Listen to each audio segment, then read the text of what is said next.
وكل إنسان ألزمناه طائره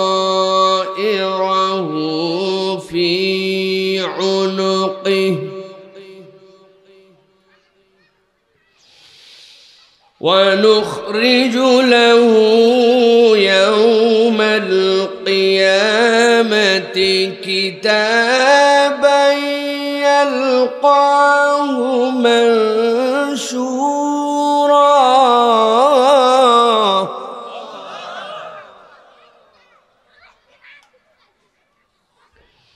اقرأ كتابك اقرأ كتابك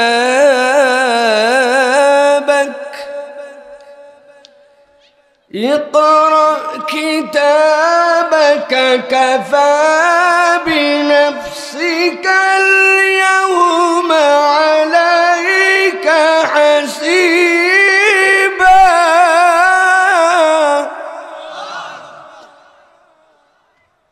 كفى بنفسك اليوم عليك حسيبا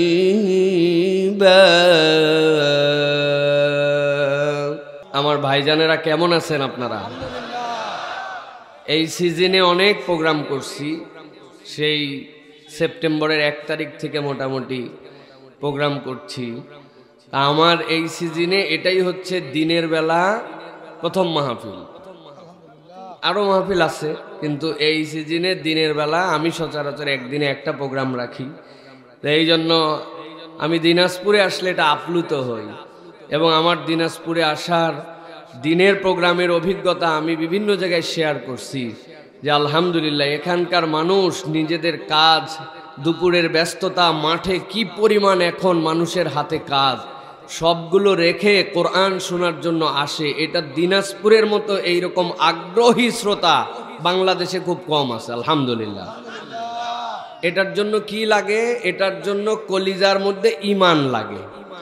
কি লাগে ভাই? ঈমান লাগে। ঈমান না থাকলে ওইটা মানুষের প্রস্ফুটিত হয় না। আপনি যে বীজ লাগাবেন ওই বীজেরই তো এই ফলন আসবে, ওইটাই তো ফলন হবে, তাই না ভাই? ভিতরে যদি ঈমান না থাকে তাহলে আপনি আসবেন কেমনে এই জায়গায়? আপনার টান তো সব মানুষের সমান হয় না। তো এই যে কিছু কিছু মানুষকে আল্লাহ রাব্বুল আমিন কবুল করেন, আমি বলি এই মানুষগুলার ঈমানের যত্ন নেওয়া, আল্লাহ যেহেতু ঈমানের একটা আলো দিছেন, এইটাকে আমলে নেওয়া, এটা আমাদের জন্য দায়িত্ব। একটা ব্যাটারির পাওয়ার 5000 অ্যাম্পিয়ার, 100% ব্যাটারি ফুল আছে, কিন্তু 2 দিন খরচ করার পর ওইটা 50% হয়, 30% হয়, 20% হয়, হয় না ভাই? এখন প্রথমে যেই রকম আলো ছিল 30% হলে কি একই রকম আলো থাকবে? থাকবে না। তাহলে আবার কি করতে হবে? আবার চার্জ দিতে হবে। চার্জ না দিলে ওইটা আবার আলো দিবে না। আপনার কাছে শুনলে মনে হবে হুজুর বলে কি, টর্চ লাইটে চার্জ দেওয়া লাগবে, তো সবাই জানে। আমি এই জন্য বলি নাই। আহলে সুন্নাত ওয়াল জামাতের আকীদা হচ্ছে ঈমান বান্দার সাথে থাকে, কিন্তু ওই ঈমানের বাতির পাওয়ার কম বেশি হয়। ঈমান ইয়াজিদু ওয়া ইয়ানকুসু, ঈমান বাড়ে এবং কমে। যেই বান্দারা কোরআনের সোহবতে আসে, কোরআনের সাথে তার কানেকশন লাগায়, কোরআন শোনে, মন না চাইলেও সেখানে থাকে, আল্লাহ তাদের এই কোরআনের বরকতে ঈমান বাড়ান। আমার কথা নয়, আল্লাহ রাব্বুল আলামিনের কথা। আল্লাহ কোরআনুল কারীমের মধ্যে বলছেন, নবী আপনার উম্মতের কাছে একটা বার্তা পরিষ্কার করে দেন। উম্মতের অনেক মানুষ থাকবে, তারা মুখে মুখে দাবি করবে, মুখের দাবির কোনো দাম নাই। মুখের দাবিতে হয়তো কিছু সময় সেইটা প্রকাশ করা যায়, কিন্তু দলিল দস্তাবেজ না থাকলে সেইটার উপরে টিকে থাকা যায় না। গাজোয়ারি করে দিনের কাজ অনেক রাত্রে করা যায়, মনে করা যায় 41 বছর পর্যন্ত বোধহয় থেকে যাব, কিন্তু আল্লাহর এমন থাপ্পড় হয়, অনেক মানুষ আর দেশের দিকে দাফন কাফন হবে কিনা সন্দেহ আছে। কথা বুঝে থাকলে বুঝেন, না বুঝে থাকলে না বলেন, কিন্তু আমি ভালো করে যেটা বুঝাতে চাই, আল্লাহ বলতেছেন দাবির পক্ষে তোমার যুক্তি থাকা লাগবে। আল্লাহ কোরআনে বলছেন, নবী জানান, ইন্নামাল মুমিনুনা আল্লাযীনা ইযা যুকিরাল্লাহু ওয়াজিলাত কুলুবুহুম ওয়া ইযা তুলিয়াত আলাইহিম আয়াতুহু যাদাতুহুম ঈমানান ওয়া আলা রাব্বিহিম ইয়াতাওয়াক্কালুন। আল্লাহ বলছেন, আমি আল্লাহ রাব্বুল আলামিন নবীর মাধ্যম দিয়ে জানালাম, ইন্নামাল মুমিনুন, দুনিয়ায় ঈমান আছে তার, আমি আল্লাহ রাব্বুল আলামিন ঘোষণা দিলাম তার মধ্যে দুইটা মিনিমাম গুণ থাকবে। ওই দুইটা গুণ এরকম নয় তাকে অর্জনের সাথে সাথে কালচার না করলে টিকে যাবে, এরকম নয়। বরং আল্লাহ বলছেন বিষয়টা এরকম, বৃষ্টি যখন নামে তখনই তোমার ছাতা ধরা লাগে, তোমার গা যদি না ভিজাতে চাও তাহলে কোনো আশ্রয়ের নিচে যাওয়া লাগে। আল্লাহ বলছেন মুমিন তো সে, ওই মুমিনের কাছে যখন আল্লাহর কালাম আলোচনা করা হয়, আল্লাহর জিকির যখন তার সামনে দেওয়া হয়, সে আর স্বাভাবিক থাকতে পারে না। আল্লাহ বলছেন ওয়াজিলাত কুলুবুহুম, তার অন্তরটা তখন থই থই করতে শুরু করে। অর্ধেক হাঁড়ি আপনি দুধ জাল দিচ্ছেন, দুধ জাল দিচ্ছেন, চিন্তা করছেন হাঁড়ি তো ভরা নাই, গরম তো হোক, কিন্তু বুঝে থাকলে বলেন তো পানি গরম করা আর দুধ গরম করার মধ্যে পার্থক্য আছে না নাই? আপনি পানি অর্ধেক হাঁড়ি দিয়ে চলে গেছেন, পানি গরম হতে হতে হতে হতে হতে হতে এক সময় চুলার জাল যদি জ্বলে পানি শুকায়া হাঁড়ি পুড়তে পারে, ঠিক না? কিন্তু দুধ কি একই সিস্টেমে পড়ে? অর্ধেক হাঁড়ি দিয়ে গেছেন, জালের ঠেলায় খেয়াল করেন নাই, উপচাইতে শুরু করছে, ফেনা উঠে উপচাইয়া উপর দিয়ে পড়ে আশপাশে চুলা পর্যন্ত বন্ধ হয়ে যেতে পারে। আমার আল্লাহ বলছেন তার ইমানের পরিচয়টা হচ্ছে তার সামনে যখন আল্লাহর জিকির করা হয়, ওই বান্দাটার ইমান আর স্বাভাবিক থাকে না, ওই বান্দাটার ইমানটা তখন থই থই করতে শুরু করে। দুনিয়ার শত ব্যস্ততা, মাঠের শত কাজ, বাহিরে অনেক ঘোরাফেরা, ওই বান্দার তখন স্থির থাকে না, ওই জিকিরের কারণে তার অন্তর থই থই হয়। আল্লাহ বলছেন এটাই নয় কেবল, ওয়াইযা তুলিয়াত আলাইহিম আয়াতুহু যাদাতুহুম ঈমানা, ওই বান্দার কাছে যখন কোরআনের লেকচার দেওয়া হয়, ওই কোরআনের বোধ যখন তাকে তুলে ধরা হয়, ওই কোরআনের বিষয়ে যখন তার কাছে বোধগম্যতা চলে আসে, ওইটা যখন তেলাওয়াত করা হয়, আল্লাহ বলছেন তার ঈমান আর আগের ঈমান থাকে না, তার ঈমানটা বৃদ্ধি পেয়ে যায়। আল্লাহ বলছেন কদ্দুর বৃদ্ধি পায় জানো নাকি? আমি আল্লাহ বললাম ওয়া আলা রাব্বিহিম ইয়াতাওয়াক্কালুন, ওই বান্দা আল্লাহ ছাড়া আর কারো প্রতি ভরসা করে না, আল্লাহ ছাড়া আর কাউকে মানে না, রব্বুল আলামিন ছাড়া দুনিয়ার বুকে তার আর আস্থার জায়গা থাকে না। বান্দার ঈমান এরকম হয়ে যায়। আল্লাহু আকবার। এবার বুঝে থাকলে বলেন, এই বিকালবেলা শত কাজকে উপেক্ষা করে মাঠে জায়গা না পেয়ে বসার জায়গা নাই, নিজের পায়ের উপরে দাঁড়ায় দাঁড়ায় যেই মানুষগুলা কোরআন শোনার জন্য আসছে, হয়তো অত পাওয়ারফুল ঈমান নাই, কিন্তু আমাদের ভিতরে ঈমানের ভালোবাসা আছে না নাই? কথা বলতে হবে, আছে না নাই? আল্লাহ রাব্বুল আমিন বলছেন যেই মানুষগুলার মধ্যে ঈমান আছে, ওই মানুষগুলার এই ভীতিটাও তাদের অন্তরের মধ্যে জাগরুক রাখতে হবে, এই চেতনাটাও তার মধ্যে ঢুকায় রাখতে হবে, সে যেন এইটাকে তামাশা মনে না করে।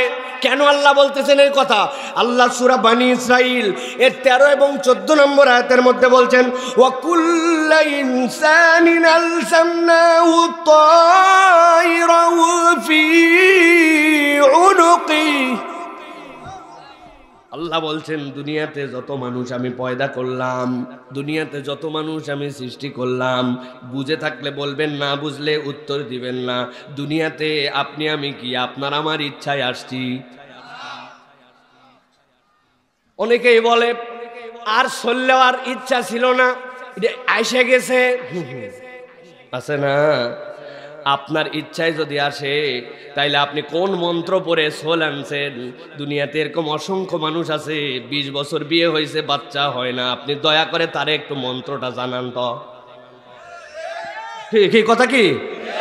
আপনি বলছেন আমি নিয়ে আসলাম বাপ, অথচ হাদিস বলতেছে বান্দার যে ছোট্ট শুক্র কীট, যেইটা XY আর Y এই দুইটা যখন মিলিত হয় মায়ের রেহেমের মধ্যে যায়, আল্লাহ রাব্বুল আমিন সাথে সাথে তার সাথে একটা ফেরেশতা ঢুকান। ওই ফেরেশতা আল্লাহর কাছে জিজ্ঞাসা করে, আল্লাহ ফার্টিলাইজ করব কি করব না?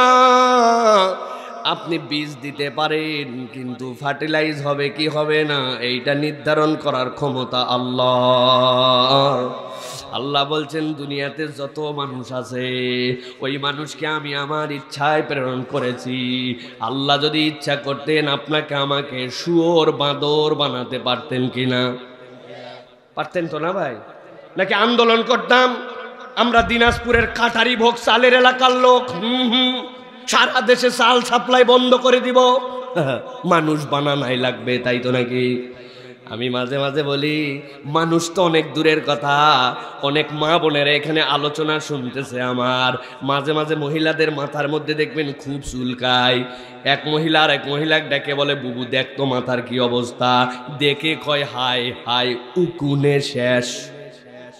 আছে না? কিন্তু তোর মাথায় যা উকুন তার থেকে বেশি লিক রে বুবু। লিক চিনেন? যে উকুন এখনো বাড়াই নাই, ডিমের মধ্যে আছে, ওইটার নাম লিক, ঠিক কিনা? এখন মহিলাকে দায়িত্ব দিছে, মহিলা বিকালবেলা সুন্দর করে একজনের আরেকজনের মাথা বেছে দিচ্ছে। হঠাৎ করে অনেক খোঁজার পরে একটা লিক খুঁজে পাইছে। গোড়ার থেকে ধরে চিন্তা করছে একে তো ছাড়া যাবে না, চুল পুরাটা টাইনে বাহিরে বাইর করে, করার পরে আস্তে করে দুই নখের মধ্যে ফেলে। ফেলার পরে যখন ডাবা দেয় পটাশ করে একটা শব্দ হয়। যে লিক ফাটাইছে সে জানে আনন্দ কত। কারণ ধরা অত সোজা নয়। আমি বুঝানোর জন্য বলি, আরে কুকুর বিড়াল ছাগল তো অনেক দূরের কথা। আল্লাহ যদি মহিলার মাথার লিক বানায় দুই নখের মধ্যে দিয়ে ফাটায় দিত, তাহলেও তো আমার বলার কিছু ছিল না। আল্লাহ নিজে ইচ্ছা করে, আল্লাহ নিজে সিদ্ধান্ত দিয়া আপনাকে আমাকে দুনিয়ায় পাঠাইছে, ঠিক না? আমার আল্লাহ বলতেছেন এই যে যাদেরকে পাঠালাম, ওয়াকুল্লা ইনসানিন আলজামনাহু তায়রাহু ফি উনুকি। বান্দা মনে করো না কোনো মেশিন মেকানিজম ছাড়াই আমি তোমাকে দিয়ে দিছি। পৃথিবীতে যত বান্দা তার যে ঘাড় আছে, আল্লাহ বলতেছেন এই উনুকটা, এইটার মধ্যে আমি রব্বুল আলামিন তার জন্য একটা আমলনামা ইনসার্ট করে ঝুলাই দিছি। তুমি দেখতে পাও না, কিন্তু আল্লাহ বলছেন প্রত্যেকের সাথে এইটা আছে। আপনার এত বড় একটা মোবাইল, কিন্তু আপনাকে জিজ্ঞাসা করছে তোমার মেমোরি কার্ড কত? ভাই আমার মেমোরি বেশি না ভাই, 56 GB। ভাই এগুলা বাদ, দুইটা জিনিস তুললেই তো তোর শেষ। তোরটা কত? কয় আমারটা 256। আর একজন বলছে আমারটা 1 টেরা। 256 GB 1 টেরা, এগুলা বোঝেন তো বাবা? দাঁড়িয়ালা চাষা বা কথা আন্দাজে উনি 1 টেরার কি বুঝবে আন্দাজে? যারা স্মার্টফোন ব্যবহার করেন মেমোরি কার্ডের পাওয়ার আছে, এটা বোঝেন তো বাবা? আমার আল্লাহ রাব্বুল আলামিন বলছেন দুনিয়ায় যত মানুষ আছে, ওই নূহ আলাইহিস সালামের সময় এক একজনের হায়াত ছিল 1500-1600 বছর। নবী 950 বছর পর্যন্ত দাওয়াতি দিয়েছেন। তার হায়াত কত ছিল? আল্লাহ বলছেন যত সৃষ্টি আমার আছে ভালো করে এই জ্ঞানটা করে নাও। আমি আল্লাহ যেহেতু তোমাকে প্রেরণ করেছি, আমি রব্বুল আলামিন তোমার এই উনুকের মধ্যে একটা কৃতকর্মের জন্য আমি রব্বুল আলামিন একটা চিপ ঢুকায় দিয়েছি। আল্লাহ বলতেছেন ওয়া নুখরিজু লাহু ইয়াউমাল কিয়ামাতি ইয়ালকাহু মানশুকিত ইয়াউমাল কিয়ামাতি কিতাবান ইয়ালকাহু মানশুরা। আল্লাহ বলছেন কিয়ামতের দিনে ওইটা হার্ড কপি করে তোমাকে দিয়ে দেওয়া হবে। আমি মূলত আমার আলোচনার শুরুতে আপনাকে বোঝাতে চাই, আল্লাহ দুনিয়ায় পাঠালো আর আমি আমার ইচ্ছা মতো চললাম, ইচ্ছা মতো বললাম। আমি আমার দুনিয়ায় জীবনযাপনটা আমার যেমনি খুশি তেমনি করলাম। আপনি করতে পারেন, স্বাধীনতা আছে, কিন্তু সব কিছুর রেকর্ড আল্লাহর কাছে আছে না নাই? বুঝে বলতে হবে, আছে না নাই? বিশ্বাস করেন তো এটা? আল্লাহ বলতেছেন যদি বিশ্বাস না করো তো সাবধান হও। আল্লাহ বলছেন হাসরের দিনে আমি রব্বুল আমিন ওই চিপটা তোমার বের করে দিব, ওই মেমোরিটা বের হয়ে যাবে, তোমার সামনে উপস্থাপন করে দেওয়া হবে। এরপরে তোমাকে বলা হবে ইকরা কিতাবাক কাফা বিনাফসিকাল ইয়াউমা আলাইকা হাসিবা।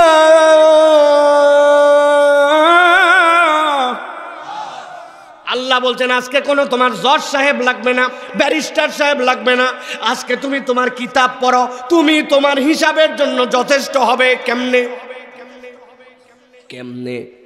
মুফাসসিররা বলছেন তিন ভাবে। কয় ভাবে? আমি কিন্তু ভূমিকার মধ্যে আছি, ভালো করে আগে কথা বুঝে নেন। কয় ভাবে? তিন ভাবে। একটা ভাব হবে আল্লাহ বলতেছেন তোমার অঙ্গ প্রত্যঙ্গ ওই দিন তোমার হয়ে সাক্ষ্য দিতে শুরু করবে। আলিয়াউমা নাখতিমু আলা আফওয়াহিহিম ওয়া তুকাল্লিমুনা আইদিহিম ওয়া তাশহাদু আরজুলুহুম বিমা কানু ইয়াকসিবুন।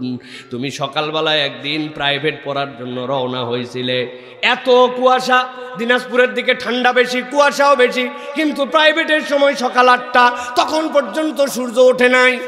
সাইকেল মেরে যাচ্ছে, যেতে যেতে একটা রাস্তা কোণার থেকে এরকম করে ডানের দিকে ঘুরছে। কোণার মধ্যে যাওয়ার পরে দেখে হায় হায়, এলাকায় তো অনেক বড়ের গাছ, কিন্তু এই জায়গায় যে বড় ওটা আপেল কুল আর নারকেলি। নারকেলি বলেছিলেন তো না ভাই? নারকেলি বড়ই। চিন্তা করছে এখনো তো সূর্য ওঠে নাই, কাউকে দেখাও যায় নাই। সাইকেল থেকে আস্তে করে নামছে, এমন একটা ভাব জানি চেন পড়ে গেছে। পিছন দিকে লম্বা করে তাকাইছে, না যা দেখা যায় তাতে কেউ নাই। সামনেও তাকাই, দেখছে কেউ নাই। পায়ের কাছেই ছিল একটা মাটির ঢিমা, তুলেই মাইরে দিছে। ঝরঝর করে বড়ই পড়ছে। সব বড়ই খাওয়ারও সময় নাই, নেওয়ারও সময় নাই। বাইসে বাইসে সুনিমুনি বড়ই নিচে 5-7টা। সুনিমুনি ছিলেন তো না? বালু বালু, পাকা পাকা, সুন্দর সুন্দর বড়ই কয়টা পকেটে, 2টা মুখে দিয়ে চলে গেছে। কোন ক্লাসে? তখন পড়তো 7-এ। এখন বয়স মুরব্বী হয়ে গেছে, 60 বছর। মনেও নাই যে কোন দিন কার বড়ই খাইছিলাম। ছোটবেলা বাবা বলছিল যা গরুটা মাঠে বান্ধে দিয়ায়। ও একটু চালাকি করে আলের মধ্যে যে নিয়ে যাচ্ছিল, গরুর দড়ি মাঝে মাঝেই ঢিল দিছে। ডানের দিকে লাগছে, গরু আসে ঘাস খাওয়ার, ডানের দিকে লাগছে জমির মধ্যে, লাগিস না বলে টান দিছে মিশাই। আবার বামের দিকে ঢিল দিছে, ঢিল দিতে দিতে পুরা মাঠ পার করছে। যেতে যেতে গরু মোটামুটি সকল ক্ষেতের আশপাশে মুখ দিতে দিতে গেছে, অর্ধেক পেট ফুল। যাওয়ার পরে খুঁটি মারে দিছে। খুঁটি মারার সময় প্ল্যান করে মারছে একটু ঢিল ঢিল, যদি বেশি টানে উঠে খাক, পরে বলা যাবে মারিছি খুঁটি, গরু উঠে গেছে, আমার দোষ। এরকম লোক থাকলে কেউ হাত তোলেন? আমার আল্লাহ রাব্বুল আলামিন বলতেছেন ওই দিন যাওয়ার পরে আল্লাহ বলতেছেন যেই বলবেন ইকরা কিতাবাক, তোমার কিতাব তুমি পড়ো। কিতাব যেই না পড়তে বলা হবে, কেমনে তার বিচার হবে? কাফা বিনাফসিকাল ইয়াউমা আলাইকা হাসিবা। আল্লাহ বলছেন তোর বিচারের জন্য তুই যথেষ্ট হবি। আল্লাহ বলছেন ওই দিন তার হাত বলবে, মুখ বন্ধ হয়ে যাবে। আল্লাহ, ঢেলটা যেই দিন তুলছিলাম তারিখটা এত ছিল, আল্লাহ রাব্বুল আলামিন সময়টা এত ছিল, আমি হাত তোমার জন্য সাক্ষ্য দিয়ে দিচ্ছি। দুনিয়াতে এরকম লোক আছে কিনা বলেন তো, যার 2টা হাত নাই? আছে নাই? নাই। তার জন্য সাক্ষ্য দিবে কে? আল্লাহ বলছেন তোমার পেট তোমার জন্য সাক্ষ্য দিবে। পেট বড় অদ্ভুত জিনিস ভাই। আমি 3টা পরীক্ষা নিব, আওয়াজ করে উত্তর দিবেন। এলাকায় আপনারা চিনি খাইছেন যারা যারা, তারা এবার উত্তর দিবেন চিনির স্বাদ কেমন। কাঁচামরিচ যারা জীবনে একবার খাইছেন বলেন তো কাঁচামরিচের স্বাদ কেমন। যারা একবার তেঁতুল খাইছেন জীবনে বলেন তো তেঁতুলের স্বাদ কেমন। এবার একটা বোনাস প্রশ্ন, এলাকায় করল্লা যারা খাইছেন বলেন তো করল্লার স্বাদ কেমন। বিজ্ঞান কি বলছে দেখেন, আমার দিকে তাকান। আপনি করল্লার ভর্তা খাইছেন, কাঁচা মরিচ দিয়ে খাইছেন, আপনার মা আবার তেঁতুলের আচার একটু আপনাকে দিয়েছিল, ডাল ছিল সাথে। শেষে বলছে বাবা বাড়ির মধ্যে অমুক তোর আব্বা ওই দিন গোল্লা আনছিল, মিষ্টি আনছিল, মাহফিল থেকে মিষ্টি আছে, আপনি কাঁচামরিচ খাইছেন, করল্লা খাইছেন, আপনি তিতা খাইছেন, ঝাল খাইছেন, সবগুলা পেটে গেছে। যাওয়ার সাথে সাথে 8টা টক্সিন আছে, ওইগুলা সব পেটের মধ্যে আপনাকে স্প্রে করে দিয়েছে। দেওয়ার পরে সবগুলা মন্ডু হয়ে গেছে। এরপরে আল্লাহ নারীর একটা চ্যানেল লম্বা করে দিয়েছেন, ওর ভিতর দিয়ে যায় আর সেইটা চিপ দেয়, চিপ দিয়ে দিয়ে আস্তে করে সবগুলাকে ভাণ্ডর মধ্যে রসে রসে রূপান্তর করে। আল্লাহ এর মধ্যে আবার টক্সিন দেন। আপনি ঝাল খাইছেন, লবণ খাইছেন, টক খাইছেন, আপনি যাই খান না কেন সবগুলো আপনার পেটের মধ্যে সুগারে রূপান্তর হয়ে যায়, গ্লুকোজ হয়ে যায়। এরপরে ওইটা ব্রেনে যায়, যেখানে যেখানে রক্তে যাওয়া লাগবে সেখানে যায়। আপনি যে স্বাদের জিনিসই খান সবগুলা পেটের মধ্যে আগে সুগার হয়। আমার আল্লাহ বলতেছেন, রব্বুল আলামিনের সামনে ওই দিন পেট বলতে শুরু করবে। আল্লাহ ওর হাত না থাকতে পারে, ও নানান দিকে ধানাই পানাই করতে পারে, আমি রব্বুল আমিন এইটা হজম করাইছিলাম। আল্লাহ বলছেন, বান্দা সাবধান হ, দুনিয়াতে আসছিস হিসাব করে চল, রব্বুল আমিনের কাছে যেহেতু ফেরত যেতে হবে।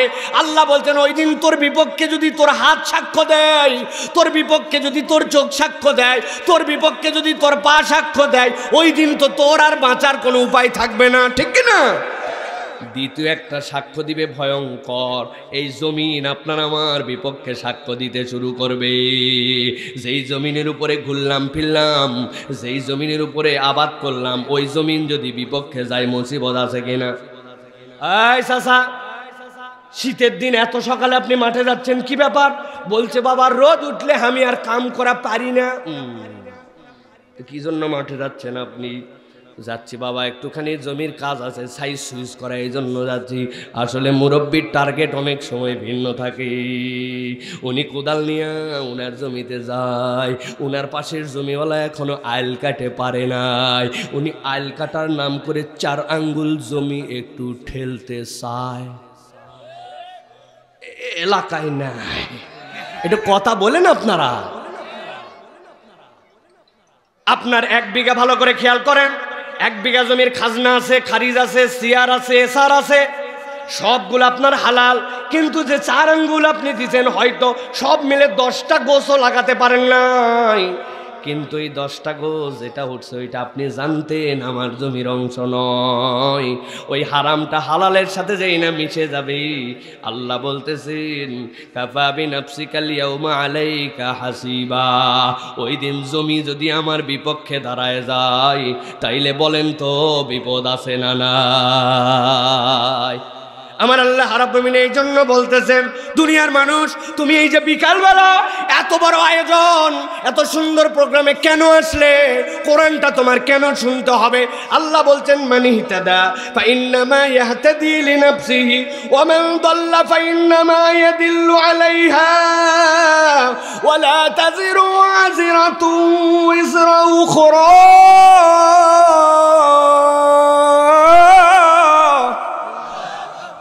আল্লাহ বলতেছেন, সাবধান হও, সাবধান হও, সাবধান হও। আল্লাহ বলতেছেন, হেদায়েত যার কপালে আছে এটা তো তার জন্যই কল্যাণ, আর যে পথভ্রষ্ট হয়ে গেল তারে তুমি লাইনে আনবে কেমনে, ঠিক কিনা? লাইনে যদি আসতো হয়তো বা বিদায় হতো, কিন্তু এত অপদস্থ হওয়া লাগতো না, ঠিক কিনা? যদি খালি একবার বলতো ভুল হয়ে গেছে, আমারে ক্ষমা করে দেন, তাহলে কিন্তু আমরাও বেকায়দায় পড়ে যেতাম, ঠিক না? আল্লাহ বলতেছেন, হেদায়েত যদি থাকে তাহলে হেদায়েত তার জন্য কাজ দিবে, আর যে পথভ্রষ্ট হয়ে গেছে তার জন্য তার কোনো উপায় নাই। এই জন্য আল্লাহর কাছে সব সময়, আল্লাহর কাছে সব সময় আপনাকে দোয়া করতে হবে, আল্লাহুম্মা ইন্নী আসআলুকাল হুদা ওয়াত তুকা ওয়াল আফাফা ওয়াল গিনা। আল্লাহ তোমার কাছে হেদায়েত চাই। অনেক সময় সত্য দেখার পরেও সেইটা গ্রহণ করতে মন চায় না। কথা বলেন, আছে কি না? উদাহরণ না দিলে তো আপনারা আবার মানবেন না। দুনিয়াতে আপনি এরকম অনেক লোক খুঁজে পাবেন, বাবাজি নামাজ লাগবে মানে কি? অবশ্যই লাগবে। রোজা বাদ দেই না, হজ জীবনে একবার করা উচিত। আচ্ছা, তাহলে নামাজ, রোজা, হজ, যাকাত সবই তো করা উচিত, এইগুলো আল্লাহর বিধান। কিন্তু আল্লাহর তো আরো বিধান আছে। সেই বিধান কি? আল্লাহ তো প্যানাল কোডও দিয়েছেন দুনিয়াতে। প্যানাল কোড মানে বিচার ব্যবস্থা কেমনে হবে, তার সাজা কেমনে হবে, এইটাকে আল্লাহ দিছে কি দেয় নাই? কথা বলতেছেন না কেন বুঝলাম না? সন্দেহ আছে? এই মুরব্বীরা যেন কথা বলবেন না, আমার তরুণ যুবকরা যারা আমার শ্রোতা তারা কথা বলো। আল্লাহর দেওয়া প্যানাল কোড আছে না নাই? ওরা চালাকি করে মসজিদের মধ্যে লিখে দিছে, মসজিদে দুনিয়াবি কথা বলা নিষেধ, আছে না? আমার কাছে একজন আসছে, হুজুর আমার আব্বা মারা গেছে, আমরা 2 ভাই 1 বোন, আমার আম্মা বেঁচে আছে, আবার আমার যেই বোন, ওই বোনের বিয়ে হয়ে গেছে, তার একটা নাতি হয়েছে, আবার কিন্তু আমার দাদিও বেঁচে আছে, আমার আব্বার এত টাকা ব্যাংকে, জমি এতটুকু আছে। এখন হুজুর আমরা বেকায়দায় পড়ে গেছি, কেমনে আমাদের জন্য জমি জমাগুলা বন্টন হবে, এইগুলা সবগুলো একটু দয়া করে আমাদেরকে বলে দেন। জমি জমার ভাগ বন্টন, টাকা পয়সার ভাগ বন্টন কেমনে হবে? ঠাঠায় এক থাপ্পড় দেবো ব্যাককল। মসজিদের ভিতরে এগুলো আলাপ করে নাকি? জমি জমার আলাপ? চলো সিনেমা হলে যাই এগুলো আলাপ করি আমরা, তাই তো না? আপনারাই বলছেন মসজিদের ভিতর দুনিয়াবি আলাপ করা হারাম, রাজনৈতিক কলা বলা নিষেধ। মাহফিলে তো আগেই কানে কানে ফুস মেরে দিচ্ছিল, হুজুর ওগুলা ওয়াজজানি করেন না, ছিল না? আপনি দুনিয়াকে আলাদা করছেন, রাজনীতিকে আলাদা করছেন, এটা শয়তানের চক্রান্ত। আমি আপনার কাছে স্পষ্ট বলে দেই, মসজিদে নতুন করে কম্পিউটারের দোকান থেকে ছাপায় লাগিয়ে দিবেন, যেই কথা মসজিদে বলা হারাম, ওই কথা বাহিরে বলাও হারাম, ঠিক না? আল্লাহ রাব্বুল আলামিন বলতেছেন, ওই বান্দার কাছে যদি আপনি বলেন নামাজ রোজা হজ যাকাত সব তো তুমি মানলে, তাহলে আল্লাহর দেওয়া বিধান অনুযায়ী আল্লাহর জমিনটা চলুক, আল্লাহর দেওয়া মিরাসনামা অনুযায়ী মানুষ তার বিচার পাক। কোনো নারী যদি বেইজ্জতি হয়, তাহলে ওই বেইজ্জতির বিচারটা আল্লাহর আইন হোক। দেশের টাকা যারা প্রবাসে পাঠিয়ে দিল, আমাদের হাড় ভাঙ্গা টাকা দিয়া ব্যাংক যারা হওয়া করে দিল, ওদেরকে ধরার পরে ইসলামী আইনের চোর ডাকাতের বিচার করা হোক। আপনি বলছেন ঠিক, আরেক দলের ভিতরে আবার জ্বলে বলতেছে, এই হুজুরকে মনে করছিলাম দলীয় হুজুর না, ইও দেখি দলের কথা বলে। আসেনি ভাই? আল্লাহ বলতেছেন, এই জন্য কোরআনের মধ্যে ওয়ামান দাল্লা ফাইন্নামা ইয়াদিল্লু আলাইহা, এমন একটা দলের মধ্যে ঢুকে গেছো, এমন একটা রেজিমের মধ্যে ঢুকে গেছো, এমন একটা সিস্টেমের মধ্যে ঢুকে গেছো, সূর্যের মতো পরিষ্কার, আল্লাহর বিধান দেখার পরেও মানতে পারে না, এরকম লোক বাংলাদেশে আছে না? না আছে। আবার কি, হজরের পরে যাই নামাজ খুঁজে রাত্রে 70 রাকাত তাহাজ্জুদ আছে। আবার কি, আপনি আমি কি হুজুর?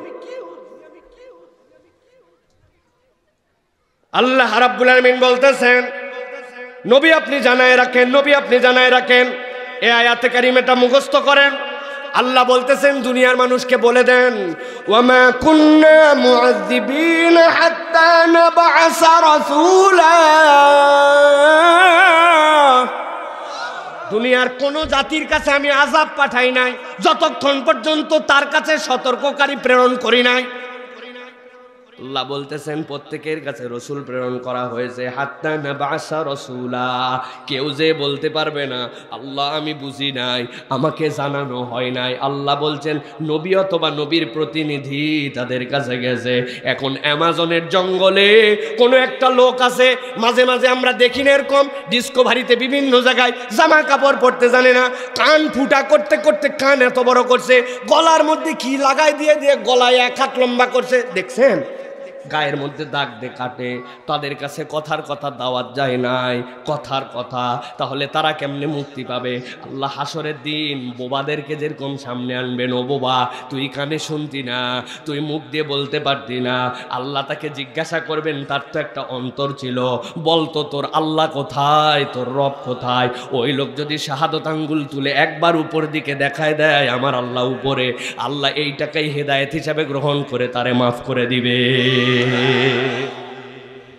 তাহলে প্রিয় ভাইয়েরা, আমি যে কথা আপনাদের কাছে বললাম এতক্ষণ, যে আমরা যে ঈমান রিসার্চ করতে আসছি, এই ঈমান রিসার্চ আমাদের দরকার আছে না নাই ভাই?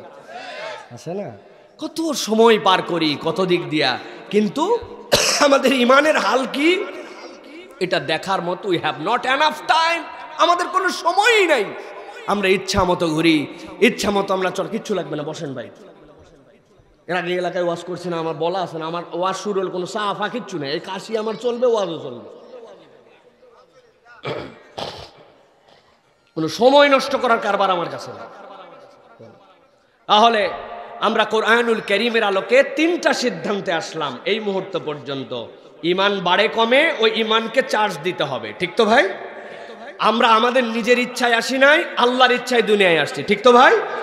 3 নম্বর, নিজের ইচ্ছায় যেহেতু আসি নাই, তার ইচ্ছায় চলতে হবে, এবং কোন ইচ্ছায় চলেছে এটার হিসাব আল্লাহর সামনে আমাদেরকে দিতে হবে। ঠিক তো ভাই? এই 3 কথায় একমত? আল্লাহকে হাত তুলে দেখান, 3 কথায় একমত? টান করে তোলেন, টান করে তোলেন। এই সাইডের পর্দাগুলো যারা ডেকোরেটর লোক আসলে ভাঁজ করো তাড়াতাড়ি, তোমরা এগুলো গরম ধরে গেছে ভিতরে, ভাঁজ করে দাও। হাত সোজা করো, হাত টান টান করেন সবাই, 2 হাত শক্ত করেন, শক্ত, সোজা সোজা সোজা করেন।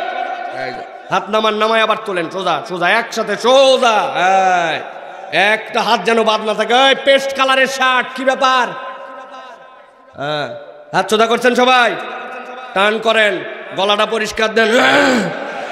হয় নাই, ভালো করে হাত সোজা করেন, সোজা সোজা, একটু নড়াচড়া দেন না, মাশাআল্লাহ, জোরে জোরে জোরে জোরে জোরে, মাশাআল্লাহ। এবার যারা দাঁড়ায় আছেন আপনারা কি বসতে পারবেন ভাই? ওখানে বসার পরিবেশ আছে? বসার পরিবেশ নাই? আহারে, তাহলে কেমনে হবে? লোক দেখে আমি কি মাটির উপর বসতে বলবো? হাত সোজা করেন, সোজা করেন, গলা পরিষ্কার দিছেন, হলুদ কালার ভাই দেখতে পাচ্ছি কিন্তু আপনাকে, আপনিও আমাকে দেখে হাত তুলছেন কিন্তু, ফাঁকি মাইরেন না বললাম। সোজা করছেন? এবার বুক বরাবর নেই বরাবর, সময় কম।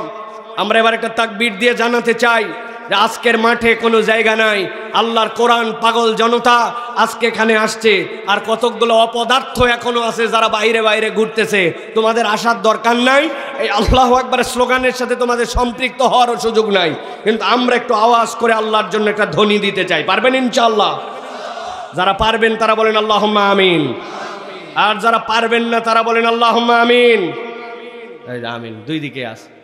আমি দিনাজপুরে একটা বদনাম কিন্তু সারা দেশ করি, সেটা কি? আমি কোন মাহফিলে জানি কাহারুল্লাহ কোথায় আসছিলাম, হাজারে হাজার লোক, আমি বলছি একটা আল্লাহর জন্য তাকবীর দিও। শীতের দিন তো ভাই, এখন তো গরম গরম লাগছে, শীতে মানুষ আর আসছে কিন্তু ওয়াজ শোনার আকর্ষণ পায় না।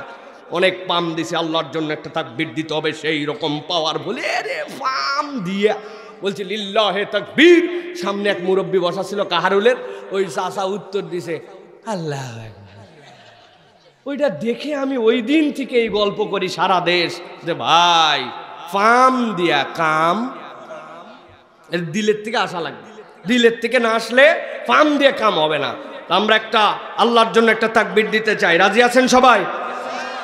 যারা রাজি আছেন তারা বুক বরাবর হাত না নেই বরাবর গেছেন সবাই।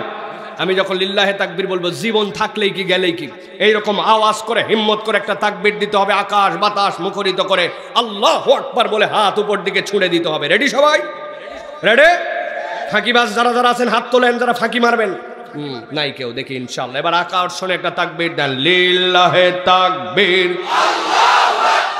লিল্লাহে তাকবীর, আল কোরআনের আলো, আল হাদিসের আলো, তোমার নেতা আমার নেতা, তোমার নেতা আমার নেতা, আলেম ওলামা যেখানে, আল্লাহর আইন যেখানে, কোরআন সুন্নাহ যেখানে, গান বাজনা যেখানে, গান বাজনা যেখানে, লিল্লাহে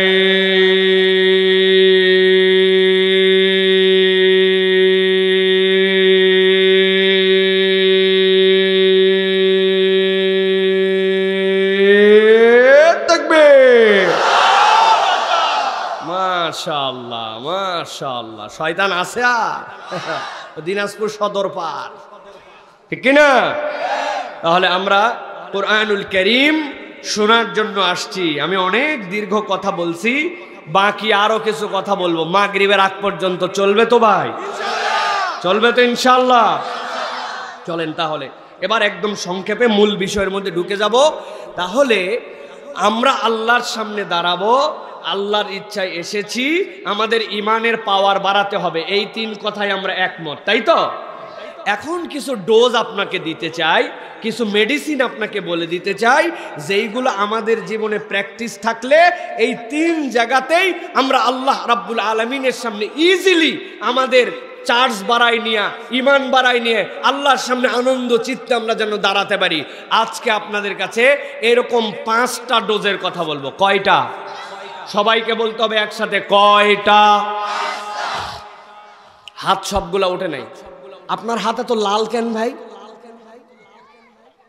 মেহেন্দি দিছেন? দেখছেন, আমি চোখে দেখে ফেলছি ওনার হাত, ভয় পাইছি আমি। আমরা সবাই একসাথে হাত তুলে তাহলে বলবো যে আজকে আমরা কয়টা ডোজ শিখবো? কয়টা? সব হাত ওঠে না, একসাথে কয়টা? কয়টা? 5টা। অল্প করে হলেও জেনে আমল করার নিয়ত করে বাড়িতে চলে যাবো। বলেন আল্লাহুম্মা। আপনারা জুতা স্যান্ডেলের উপর বসে যেতে পারবেন না মুরব্বীরা? ওই জায়গায় তো মাঠ তো শুকনো আছে, স্যান্ডেল কুলের উপর বসে পড়েন না, কত সুন্দর হয়। হ্যাঁ হ্যাঁ, কাটি বিছানো আছে, তাহলে বসেন আপনারা, কি সমস্যা? ছাট করে বসে পড়েন না বাবা। আরে এইগুলো একটু যুবকরা একটু ফাঁক করে বাইন্ধে দাও বাস। আমরা বাহিরে কারা কারা ফাঁকি মারতেছে চেহারাগুলো তাহলে দেখতে পাবো। ওই যে এখনো আড্ডা মারতেছে দোকানে, ওইগুলো চেহারা দেখার দরকার নাই। হ্যাঁ, বসে পড়েন। আর যদি আপনার দাঁড়ায় থাকতে বলছে আপনি দাঁড়ান, আমার কি করার? একটু বসলে সব দিকে বাতাসটা পাস করতো, আমরা সুন্দর। বসেন না, বসো বাবা, বসো। আইসে রে, বসো বসো বসো বাবা, বসো। কি সুন্দর ছেলে সব, সোনার ছেলে সবগুলো, মাশাআল্লাহ। বিকালবেলা খেলার কথা, ওরা চলে আসছে ওয়াজ শোনার জন্য। বসেন বসেন, চট করে বসে পড়েন। এই তো কি সুন্দর পরিবেশ হয়ে গেছে, আলহামদুলিল্লাহ বলেন। হ্যাঁ, ভাঁজ করো, 2-1 ভাঁজ করো, সুন্দর করে গিট মারো। তাহলে আমরা 5টা জিনিস শিখবো, 5টা। কিন্তু মজার বিষয় কি জানেন? পৃথিবীতে যত নবী রাসূল আসছিলেন, আল্লাহ যত পয়গম্বর প্রেরণ করছেন, পৃথিবীর সব পয়গম্বরের ভিতরে এই 5টা গুণ ছিল। সুবহানাল্লাহ বলেন। একজন পয়গম্বর ছিলেন, নাম বলতে হবে, আমি বলা মাত্র হাত বগলে নিছেন, বের করছেন, সামনে ফেলছেন, ফক ফক করে আলো বাড়াইছে। এই পয়গম্বরের নাম? মাশাআল্লাহ। আরেকজন পয়গম্বরের নাম বলা লাগবে, কবরের সামনে গেছেন, যাই বলছেন কুম বিইজনিল্লাহ, আল্লাহর হুকুমে আমি তোরে ডাক দিলাম, উঠ দাঁড়া। মাশাআল্লাহ, এত লোকজন জানে দেখে। আরেকজন পয়গম্বর কিতাব পড়তে শুরু করছেন, যতগুলা গাছপালা, পশু পাখি, সমুদ্রের মাছ সবগুলা এসে শুনতে শুরু করছে। দাউদ আলাইহিস সালাম, আল্লাহু আকবার। তাহলে প্রত্যেক পয়গম্বরের কিছু এক্সেপশনাল যোগ্যতা ছিল, কিন্তু কমনলি সকল পয়গম্বরের 5টা গুণ ছিল। কয়টা? ওই 5টা আমরা সংক্ষেপে সময় হলেও শুনে আমরা মাগরিবের নামাজের জন্য দোয়া করে চলে যাব। রাজি তো ইনশাআল্লাহ? প্রিয় ভাইরা, চলেন তাহলে এই 5টা গুণ যেটা আমাদের ঈমানকে রিচার্জ করবে। এর 1 নম্বর কি? 1 নম্বর গুণ হচ্ছে, পৃথিবীতে যত পয়গম্বর ছিলেন সব পয়গম্বর ছিলেন মেহমান নেওয়াজ। তারা মেজবানি করে আনন্দ পাইতেন, তারা মানুষকে খাওয়াতেন, মেহমানদারি করতেন। সুবহানাল্লাহ বলেন। আল্লাহ রাব্বুল আলামিন কোরআনুল কারীমের মধ্যে কয়েকটা উদাহরণ দিয়েছেন। আমি সংক্ষিপ্তভাবে 2টা উদাহরণ আপনাদের সামনে উপস্থাপন করি, দিলটা একটু খুলে দিয়ে শোনেন। আল্লাহ বলতেছেন, ও আমার হাবিব একজন পয়গম্বর ছিলেন, যিনি আপনার জন্য খানায় কাবায় দাঁড়ায় দোয়া করছিলেন। নাম বলবেন, দেখেন তোকে। وَإِذْ يَرْفَعُ إِبْرَاهِيمُ الْقَوَاعِدَ مِنَ الْبَيْتِ وَإِسْمَاعِيلُ। আল্লাহর কাছে খানায় কাবার চত্বরে দাঁড়িয়েছিলেন ইব্রাহিম আলাইহিস সালাম। তার পরিচয় আল্লাহর কাছে ছিল খলিলুল্লাহ। একসাথে বলেন, ইব্রাহিম আলাইহিস সালামের নাম কি? আল্লাহর ঘর যেটা আমরা খানায় কাবা বলি, ওই খানায় কাবার একটা পরিচয় আল্লাহর কাছে আছে। খানায় কাবার পরিচয় হচ্ছে বাইতুল্লাহ। খানায় কাবার পরিচয় কি? আর যিনি ওই খানায় কাবা নির্মাণের সহযোগী ছিলেন তিনি হচ্ছেন ইসমাঈল। কিন্তু আল্লাহর কাছে তার একটা পরিচয় আছে, তিনি হচ্ছেন আল্লাহর কাছে জবিহুল্লাহ। ইব্রাহিম খলিলুল্লাহ বাইতুল্লাহ দাঁড়ায়া জবিহুল্লাহকে সাথে নিয়ে হাবিবুল্লাহর জন্য দোয়া করেছেন। আল্লাহ বলতেছেন, আপনি আপনার ওই পিতা ইব্রাহিম আলাইহিস সালামের দোয়ার ফসল, কিন্তু আপনার বাপের একটা কিচ্ছা আমি আপনাকে জানাই রাখি। আল্লাহ কোরআনে বলতেছেন, ও পয়গম্বর মুহাম্মদুর রাসূলুল্লাহ, আপনি জানেন নাকি ইব্রাহিমের সাথে একটা বিরল ঘটনা ঘটছিল? কি ঘটনা? আল্লাহ বলছেন, হাল আতাকা হাদিসু দাইফি ইব্রাহিম আল মুকরামিন। ইব্রাহিমের সম্মানজনক কতকগুলা মেহমানের খবর আপনি জানেন নাকি? কি খবর? আল্লাহ নিজেই বলতেছেন, একবার ইব্রাহিম আলাইহিস সালাম বাড়িতে নাই, হঠাৎ করে তার বাড়িতে কতকগুলা মেহমান চলে আসছে। আসার পরে ইব্রাহিম আলাইহিস সালামকে খবর দেওয়া হয়েছে, আপনার বাড়িতে মেহমান আসছে। দেখেন তো তারা কারা, আমরা তো চিনতে পারি নাই। তাদের আচার আচরণও ভিন্ন রকম। আসছেন ইব্রাহিম আলাইহিস সালাম, আসার পরে তাদেরকে বলতেছেন আল্লাহ, ইজদাখালু আলাইহি ফাকালু সালামা।